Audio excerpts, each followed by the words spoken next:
What is the best kind of horror to scare the shit out of people and evoke these certain feelings of unease and discomfort? Well, there are a lot of different kinds of horror subgenres that work pretty well. It's most likely that you have heard from some of the most famous subgenres before. Some of the most famous are body horror, horror comedy, cosmic horror, dark fantasy, horror drama, erotic horror, ghost stories, fiction about monsters, psychological horror, science fiction horror, weird fiction, and so on. So, what is the best horror subgenre? It's liminal horror. Liminal horror is a modern horror subgenre that can adapt from a lot of other different subgenres. This liminal feeling, also called liminality, gets evoked by a certain kind of surroundings, the so-called liminal spaces. Liminal spaces are the subject of an internet aesthetic portraying empty or abandoned places that appear eerie, unnaturally empty, and often surreal. Liminal spaces are commonly places of transition or of nostalgic appeal. Research from the Journal of Environmental Psychology has indicated that liminal spaces may appear eerie or strange because they fall into an uncanny valley of architecture and physical places. An article from Pulse, the Journal of Science and Culture, has attributed to this eeriness to familiar places lacking their usually observed context. The aesthetic gained popularity in 2019 after a post on 4chan depicting a liminal space called the backrooms went viral. Since then, liminal space images have been posted across the internet, including on Reddit, TikTok, and Twitter. The term liminal space is used to describe a place or state of change or transition. This may be something physical, like a doorway for example, or psychological, like the period of childhood. Liminal space imagery often depicts the sense of in-between, capturing transitional places such as stairwells, roads, corridors, or hotels, unsettlingly devoid of people. The aesthetic may convey moods of eeriness, surrealness, nostalgia, or sadness, and elicit responses of both comfort and unease. It can be seen as a place outside of space and time.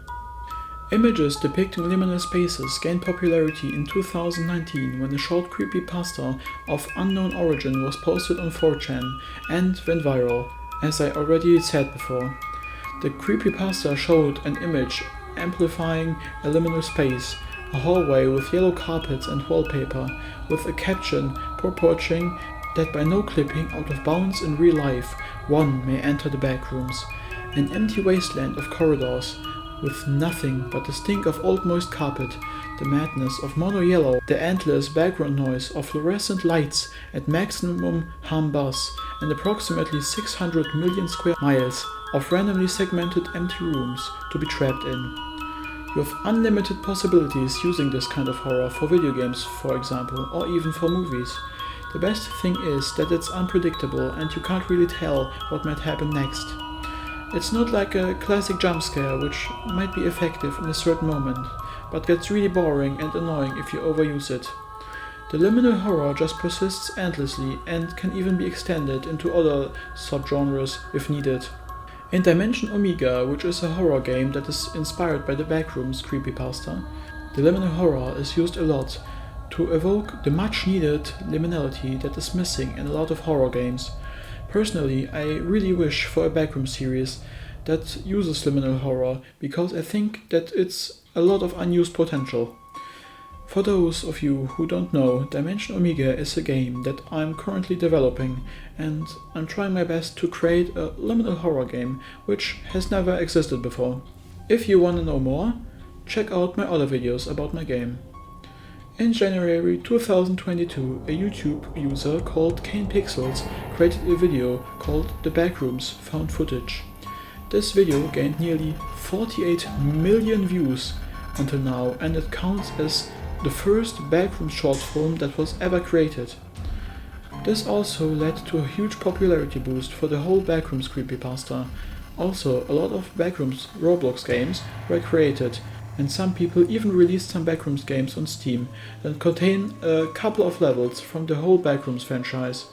Also, a lot of backrooms explanation videos were uploaded by a lot of different people, which also boosted the popularity of the backrooms creepypasta. And this is how I fell in love with the backrooms, simply by watching some backrooms explanations videos, which fascinated me a lot, and because I was learning how to make video games at the same time, I started creating my own backrooms inspired horror game, which will probably be released this year. So, I hope you liked the video, subscribe for free if you want to and haven't already, to not miss future content. See you in the next video!